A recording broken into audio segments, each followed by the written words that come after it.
एक छोटे से गांव में नदी के किनारे एक बूढ़ा आदमी हर सुबह आता था। उसके हाथ में एक पुरानी कपड़े की थैली होती और उस थैली में भरे होते छोटे छोटे पत्थर।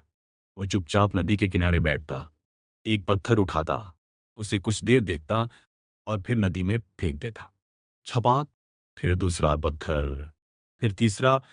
गांव वाले रोज उसे देखते और हंसते। कोई कहता बुढ़ापे में दिमाग खराब हो गया है, कोई कहता शायद किसी पाप की सजा काट रहा है। लेकिन वो बूढ़ा कभी किसी को जवाब नहीं देता था, बस पत्थर फेंकता रहता। एक दिन गांव का एक युवक उसके पास गया। उसने पूछा, बाबा आप ये रोज क्या करते हैं? इन पत्थरों में ऐसा क्या है? बूढ़ा मुस्कुराया और एक पत्थर उसकी हथेली पर रख दिया। उस पत्थर पर एक शब्द लिखा था, क्रोध। बूढ़े ने कहा, ये वो गुस्सा है जो मैंने सालों तक अपने अंदर रखा। हर बार जब मुझे अपमान मिला, मैंने जवाब देने की बजाय इसे दिल में जमा कर लिया। फिर उसने दूसरा पत्थर उठाया। उस पर लिखा था, अहंकार।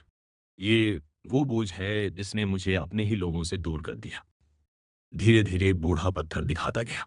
ईर्ष्या, लालच, पछतावा, नफरत। हर पत्थर उसके जीवन का एक दर्द था।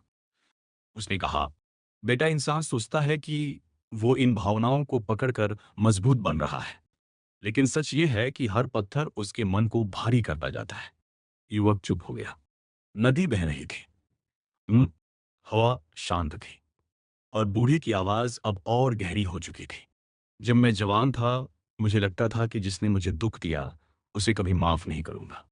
लेकिन फिर मैंने देखा कि जलता वो नहीं था जिससे मुझे चोट पहुंचाई। जल तो मैं खुद रहा था। उसने आखिरी पत्थर हाथ में लिया। उस पर लिखा था, भय। बूढ़े ने उसे नदी में फेंका और कहा, जिस दिन मैंने अपने डर को छोड़ दिया, उसी दिन पहली बार मुझे भीतर शांति महसूस हुई। युवक की आंखें नम हो चुकी थीं। उसे एहसास हुआ कि बूढ़ा आदमी पत्थर नहीं फेंक रहा था, वो हर रोज अपने भीतर का जहर बाहर निकाल रहा था। उस दिन के बाद गांव वालों ने उसका मजाक उड़ाना बंद कर दिया, क्योंकि उन्हें समझ आ गया था, कुछ लोग बाहर से शांत दिखते हैं, लेकिन अंदर ही अंदर पत्थरों का पहाड़ उठाए घूम रहे होते हैं। और जीवन का सबसे बड़ा सुख सब कुछ पाने में नहीं, बल्कि मन का बोझ छोड़ देने में है।